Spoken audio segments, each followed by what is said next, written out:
नमस्कार दोस्तों, ओम गणेशाय नमः। आप सभी का स्वागत है आज की इस महत्वपूर्ण वीडियो में। आप सभी को इस बात से अवगत करा दें कि महाबली हनुमान जी अपने भक्तों को बहुत ही प्रेम करते हैं और जो उनके सच्चे भक्त होते हैं उनकी जिंदगी में कभी कोई संकट नहीं रहने देते हैं। जब महाबली हनुमान जी प्रसन्न होते हैं तो अपने भक्तों को कोई ना कोई संकेत अवश्य से देते हैं जिनका उनका कल्याण हो सके, और अगर भक्त उनके संकेतों को नजरअंदाज कर देता है तो फिर उनके जीवन में कभी बदलाव नहीं होता है।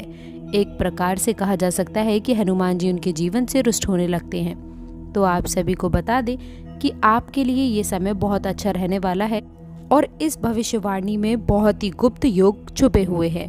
दोस्तों, आखिरकार आपने अपने जीवन में क्यों इतनी परेशानियां झेली हैं? क्यों बनते बनते काम आपके बिगड़ जाते हैं? जीवन में जब आप किसी कार्य की शुरुआत करते हैं तो शुरुआत में सब अच्छा रहता है, लेकिन कुछ समय पश्चात आपका काम धीरे धीरे विनाश की ओर, समाप्त की ओर चलने लगता है। एक समय वह आता है कि कार्य आपका पूर्ण रूप से बंद ही हो जाता है, जैसे किसी की आपको नजर लग गई हो। ऐसा क्यों होता है? जब भी आप अपने जीवन काल में किसी से कुछ उधार लेते हैं, कर्जा लेते हैं, तो कभी भी आप उस कर्जे को आसानी से चुकाने की स्थिति में नहीं आ पाते, या तो आप उसे चुका ही नहीं पाते हैं, और या फिर उस कर्ज को चुकाने में इतना लंबे समय व्यतीत कर देते हैं कि आप लोगों को बड़ा ही पछतावा होता है, अपनी कीमती चीज हाथ से गंवानी पड़ती है। जी हाँ दोस्तों, आज हम आप लोगों को कुछ खास बातें बताने वाले हैं, इसलिए आपसे निवेदन है कि आज की जानकारी को आप शुरू से लेकर अंत तक देखें। दोस्तों, तो चलिए अब बिना देरी किए हुए वीडियो को शुरू करते हैं और जानते हैं आपकी कुछ खास और विशेष बातों के बारे में। दोस्तों, इन 7 दिनों में उपलब्धियां आना शुरू होने वाली हैं, बड़ी खुशखबरी आपको मिलने वाली हैं। आप सभी को भी बता दें, इस खुशखबरी के साथ साथ आज के दिन में आप लोगों के जीवन काल का सबसे बड़ा खुशखबरी के योग बने हैं, क्योंकि दोस्तों आपका भाग्य बदलने से किसी का बाप भी अब नहीं रोक सकता है। दोस्तों, कोई भी चाहे कितना भी जोर क्यों ना लगा ले, कितनी भी ताकत क्यों ना लगा दे, लेकिन आप सभी को बता दे, भगवान का लिखा कोई भी नहीं मिटा सकता है। याद रखिए कि भगवान धीरे धीरे करके ही सही, पर आपकी किस्मत का फल आपको अवश्य देते हैं। आपसे आपका भाग्य की सबसे बड़ी खुशखबरी अब आपको मिलने वाली हैं। जी हाँ दोस्तों, क्योंकि ये समय आप लोगों के लिए बहुत खास है। करोड़ों के मालिक आप बनेंगे, राजा बन जाओगे आप। दोस्तों, आप सभी को हम इस बात से भी अवगत करा दें कि भगवान की लीला का आशीर्वाद आप लोगों के जीवन में पड़ेगा और आप धन्य होने वाले हैं। दोस्तों, आप सभी को ये भी बताना चाहेंगे कि आपने एक कहावत तो सुनी ही होगी कि कर भला तो हो भला। जी हाँ दोस्तों, आपने अच्छे कर्म अगर किए हैं तो आपको उसका फल भी अवश्य मिलेगा। ये आपके जीवन की बात है या आपके राशिफल की बात है। दोस्तों, आपकी जानकारी के लिए आपको बताना चाहती हूँ कि जीवन में होने वाला है बड़ा चमत्कार और आपके घर परिवार में आने वाली हैं खुशियाँ। जी हाँ दोस्तों, लेकिन आप सभी के जीवन काल में होकर रहेगा चमत्कार और आप बन जाओगे मालामाल। जिंदगी बदलनी है तो आज की इस जानकारी को आप शुरू से लेकर अंत तक देखें। तो दोस्तों, यदि आपको सचमुच में भगवान की मदद की आवश्यकता है, आपकी तकलीफें बहुत अधिक बढ़ गई हैं, पीड़ाएं बढ़ गई हैं, तभी आप इस चीज़ में आगे बढ़े और इस बातों में बताई गई विशेष तौर से इन बातों को आपको ध्यान में रखने की आवश्यकता है। दोस्तों, अब ध्यान से सुनिए कि ये साधनाएं आपको किस प्रकार से करनी है। असल में दोस्तों, इस साधना के 2 चरण रहने वाले हैं। एक चरण दोस्तों जो कि मंदिर में होगा और दूसरा चरण जो कि आपके घर में होने वाला है। तो दोस्तों, अब आप जिस भी मंदिर में जाएं, यहाँ पर ये साधना का एक चरण होगा। उस मंदिर में हनुमान जी की मूर्ति दक्षिण मुखी होनी चाहिए। जी हाँ दोस्तों, हनुमान जी का एक नाम दक्षिण मुखाय भी है, तो हनुमान जी का मुख दक्षिण दिशा की ओर होना चाहिए। ऐसे मंदिर में ही आपको जाना होगा। दोस्तों, दूसरा कि अगर आपको जो घर पर एक भाग्य की साधना पूर्ण होगा, वह सुबह सुबह आपको करना होगा। जी हाँ दोस्तों, रात्रि में ना करें, दिन के किसी भी समय में आप ना करें। तो चलिए दोस्तों, अब शुरुआत कर लेते हैं और आप सभी को बता देते हैं कि इस साधना को आखिरकार आपको करना कैसा है।